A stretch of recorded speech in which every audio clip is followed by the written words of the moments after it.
Class 9th। अब आगे के प्रश्न शुरू करते हैं। ये क्वेश्चन मैंने होमवर्क में दिया था, शायद आपने कर लिया होगा। अब आगे प्रश्न देखते हैं हम। प्रश्न नंबर 4, 0.9999 और ये कंटिन्यू चलता जा रहा है को P/Q के रूप में व्यक्त कीजिए। तो इसको व्यक्त करने के लिए हम सबसे पहले यही कर लेते हैं कि माना कि x बराबर 0.999, ये कंटिन्यू चलता जा रहा है। इसको हम ले सकते हैं 0.09 के ऊपर बार, 9 के ऊपर बार ले लेते हैं अपन। तो क्या हो जाएगा, x बराबर 0.9 बार, समीकरण नंबर 1, क्योंकि 9 का क्या हो रहा है, रिपीटेशन हो रहा है, बार बार पुनरावृत्ति हो रही है, तो इसको मान लिया। फिर इसी को हम एक बार और लिख लेते हैं 0.99 बार। इस समीकरण को हम क्या लिख देते हैं, 2 लिख देते हैं। फिर दोनों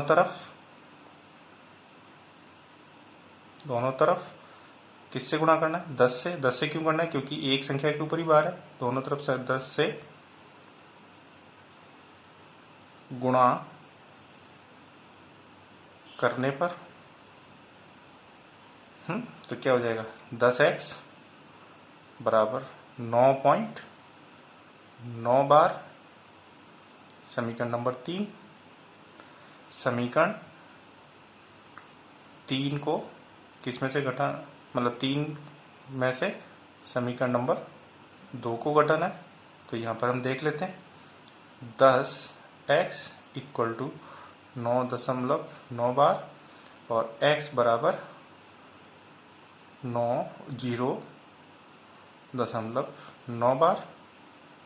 घटाया इसको भी घटाया, तो ये बार में से बार गया 0, 9 का 9, 10x में से 1x गया तो 9x। तो यहाँ पर देखें 9x बराबर 9, x बराबर 9.9, तो x बराबर कितना हो गया, 1 आंसर। तो क्या आप अपने उत्तर से आश्चर्यचकित हैं? यस, ठीक है, क्योंकि 1 आया है। अपने उत्तर को अध्यापक और कक्षा के सहपाठियों के साथ सार्थक चर्चा की तो सही है अपन, क्योंकि x इक्वल टू 0.9999 होता है तो उसको हम लगभग उसके 1 के बराबर मान लेते हैं, तो ये 1 हो गया। जैसे 99 पैसे क्या होते हैं अपने पास, 1 रुपये के बराबर ही मान लेते हैं उसको, तो ये हो गया अपने पास। इसके साथ अब आ रहा है अपने पास सवाल नंबर 5, 1/17 के दशमलव प्रसार में अंकों की पुनरावृत्ति खंड को अंकों की अधिकतम संख्या क्या हो सकती है, अपने उत्तर की जांच के लिए विभाजन प्रक्रिया कीजिए। अब 1/17 यानी 1 में हम 17 का भाग देंगे। अब 1 छोटा है 17 बड़ा है, तो भाग नहीं जाएगा तो दशमलव लगाएंगे, तो दशमलव का 1 0। अभी भी भाग नहीं गया तो 1 0 और लगा देंगे हम यहाँ पे, तो यहाँ हो गया 100 आ गया। अब 100 के अंदर हम भाग देना चाहेंगे तो कितनी बार जाएगा, ये जाएगा 5 बार। 17 पंजे 85, माइनस किया तो 15 आया। 15 में भी अब भाग नहीं जाएगा तो 1 0 उतारा। 150 बना तो 150 बना तो कितनी बार जाएगा, ये 8 बार जाएगा। 8 बार कितना होता है अपने पास, 136। 136 को हम 150 में से माइनस करेंगे तो यहाँ पे हो जाएगा 4, और 4 में से 3 गया तो 1। अब 14 छोटा बढ़ गया तो 140 हो गया। 140 में 17 का भाग देंगे तो कितनी बार आएगा, ये भी 8 बार आएगा, क्योंकि कितना होता है, 136 ही होता है। माइनस किया तो 140 में से 136 माइनस किया तो 4 आया, फिर उतारा 0। अब 17 का भाग हम किस में देंगे, 40 में देंगे, तो 2 बार जाएगा। 17 दूनी 34, तो बचा कितना अपने पास, 6 बचा, तो फिर हमने वापस 0। अब 60 आ गया। 60 कितनी बार जाएगा, 3 बार जाएगा, क्योंकि 17 3 51, 17 3 51। फिर वापस यहाँ पर हमने किया तो 9 आया, फिर 1 0 उतारा, 90 हो गया।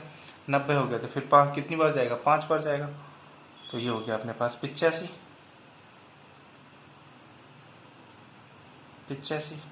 माइनस किया 5 बचा, फिर 0 आया, फिर वापस हमने दिया तो कितनी बार जाएगा, 50, तो 2 बार ही जाएगा। 17 दूनी 34, क्योंकि 17 3 51 ज़्यादा होता है, माइनस किया तो इस प्रकार ये जाता जाएगा जब तक हम देखेंगे कि इसका रिपीटेशन स्टार्ट नहीं हो जाता, तब तक इसको हम भाग देते रहेंगे। तो 10 में से 6 गया तो 4 गया तो 6 बचा, यहाँ बचा अपने पास 4, इसमें 16, तो 160 हो गया। 160 कितनी बार जाएगा ये जाएगा 9 बार जाएगा अपने पास, तो 9 बार जाएगा। तो अब यहाँ से मैं वापस, क्योंकि जगह नहीं है तो आपके सामने वापस करने के लिए मैं यहाँ पर 17 का भाग अब हम यहाँ पर 160 में देंगे, तो कितनी बार जाएगा ये 9 बार जाएगा।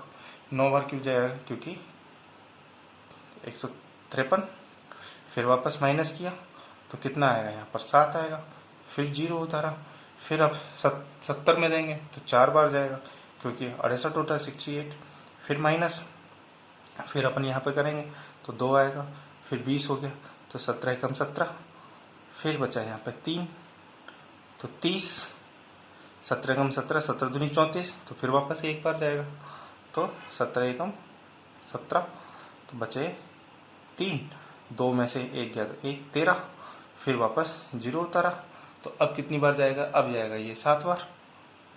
7 बार जाएगा तो कितना होगा 119, फिर वापस हमने इसको माइनस किया तो 10 में से 9 गया तो 1, और 2 में से 1 गया तो 1, फिर वापस 0 उतारा, तो अब कितनी बार जाएगा, अब ये जाएगा 6 बार, क्योंकि 6 बार कितना होता है अपने पास 102, 102 माइनस किया तो 8 आया, बस खाली है। अब फिर वापस 80 हो गया, 80 में फिर वापस दिया, तो कितनी बार जाएगा ये 4 बार जाएगा, तो 4 बार जाएगा तो यहाँ पर कितना आ जाएगा अपने पास 68 आ जाएगा अपने पास, फिर वापस किया तो 2 आ जाएगा, और यहाँ पर 7 में से 6 गया तो 1 आ जाएगा, 120 आ जाएगा।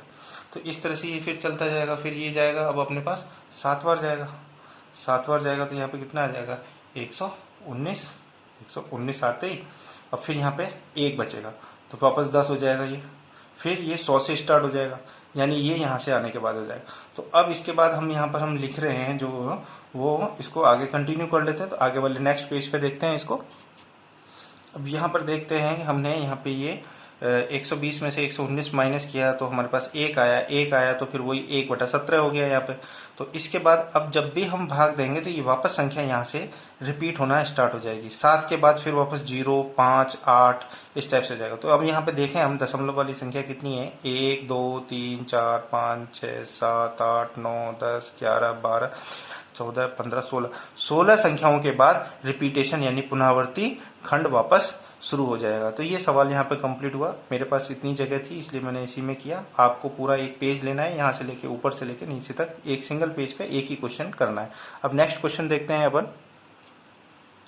नेक्स्ट क्वेश्चन है p बटा q, q is not equal to 0 के रूप में परिमेय संख्याओं के अनेक उदाहरण लीजिए जहां p और q पूर्णांक है, जिनका एक के अतिरिक्त कोई अन्य उभयनिष्ठ गुणनखंड नहीं है, एक के अतिरिक्त कोई अन्य उभयनिष्ठ गुणनखंड नहीं है और जिनका शांत दशमलव प्रसार हो या है।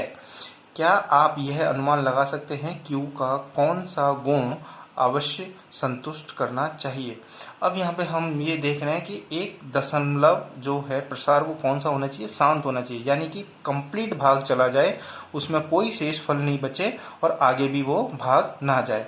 तो जैसे हम यहाँ पे देखें शांत का एक उदाहरण लिया था हमने 1/2, तो ये इसका उत्तर आया था 0.5, क्योंकि इसके बाद भाग नहीं जाएगा। तो ऐसे हम बहुत सारे उदाहरण लेते हैं यहाँ पर और देखते हैं कि किस टाइप से ये होता है। तो 1/2 ले लिया हमने, फिर 1/4 ले लेते हैं अपन। तो 1/4 का क्या हो जाएगा अपने पास, यहाँ पर हो जाएगा 0.25। फिर 1/8 ले लेते हैं अपन, 1/8 इसको हम करते हैं, क्या हो जाएगा अपने पास 0.125 हो जाएगा। ऐसे हम बहुत सारे उदाहरण ले सकते हैं। अब जरा इसको हम देखें कि हम इसको कैसे बना सकते हैं। तो 1/2 को ऊपर नीचे हम 5 से गुणा कर दें, 5/5 से गुणा कर दें तो एक ही गई। तो ऊपर तो कितना हो गया 1 × 5 5 और नीचे कितना हो गया 10, तो कितना हो गया ये 0.5। यानी हर को, यानी जो q का मान है उसको हम 10 के रूप में बनाएं या 10 के घात के रूप में बनाएं। जैसे अब यहाँ पर देखें हम, तो यहाँ पर हम किससे गुणा करें 1/4 को कि हमारे पास नीचे 10 हो या 10 की घात का कोई समय। तो हम यहाँ यदि 25 से गुणा कर दें तो ये क्या बन जाएगा, नीचे 100 बन जाएगा। तो 25/100 100, जिसको हम क्या लिख सकते हैं 25 10 की घात 2 और या फिर 0.25। वैसे ही हम इसको और किससे गुणा कर सकते हैं, यहाँ पर देखें यहाँ पर ये है अपने पास 1/8। अब हम इसको किससे गुणा करें कि हमारे पास हो जाए, तो 125 से ऊपर गुणा कर दो और 125 से नीचे गुणा करो, तो कितना आ जाएगा, ऊपर तो आ जाएगा 125 और नीचे कितना हो जाएगा 1000 हो जाएगा। तो ये कितना हो जाएगा 125 10 की घात 3, तो ये कितना हो गया 0.125। तो इस प्रकार के हम बहुत सारे उदाहरण ले सकते हैं।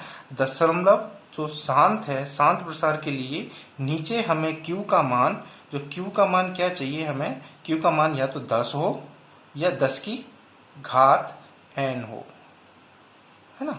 अब n यहाँ पर हम प्राकृत संख्या ले सकते हैं 1 2 3 4 5 6 7, तो ये हो सकता है। तो नीचे हम 2 × 5 भी कर सकते हैं की घात n। तो Q का मान क्या होना चाहिए 2 × 5 या 2 या 5 आपस में हो सकता है यहाँ पर। तो ये Q का एक विशेष मान हो गया जिसके लिए हम इसको सत्यापित कर सकते हैं। तो Q का कौन सा गुण है अवश्य संतुष्ट करना चाहिए, ये गुण संतुष्ट होना चाहिए। इसके साथ ही ये क्वेश्चन कंप्लीट हुआ।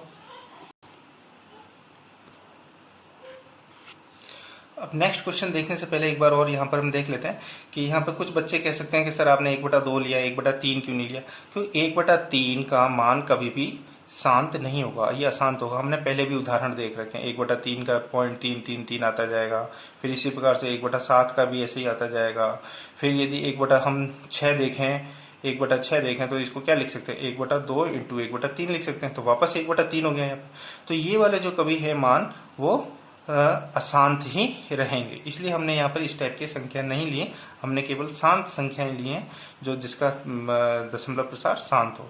अब यहाँ लिखा है नया क्वेश्चन, नेक्स्ट क्वेश्चन 7वां, ऐसी 3 संख्याएं लिखिए जिनके दशमलव प्रसार अनवांछनीय और अनावर्ती हों, यानी कि अशांत और अनावर्ती हों। तो इसमें कोई से भी संख्या ले सकते हैं, कोई जरूरी नहीं है कि अपन पीछे जो आंसर में आ रहे हों वही ले, हम यहाँ कोई से भी ले सकते हैं। जैसे हम यहाँ पर ले सकते हैं 0.0100100001, है ना। कोई पैटर्न रिपीट नहीं होना चाहिए, 1 फिर 0 0, आपकी जो इच्छा हो, और फिर आगे 3 डॉट लगा देते। तो एक ये उदाहरण हो गया एक। बी दूसरा ले लेते हैं अपन, क्या √3 का मान ले लेते हैं, तो ये भी इसका मान चलता रहेगा। अब इसका यहाँ पे अपन सी में कोई पाई ले लेते हैं, तो पाई का भी मान चलता रहेगा। तो ऐसे 3 उदाहरण आप ले सकते हैं, कोई जरूरी नहीं है कि जो पीछे आंसर आ रहा हो वही, इसके कोई से भी बहुत सारे आंसर हो सकते हैं। तो यहाँ पर जो आपकी इच्छा हो वो आप ले सकते हैं। तो ये आप अपने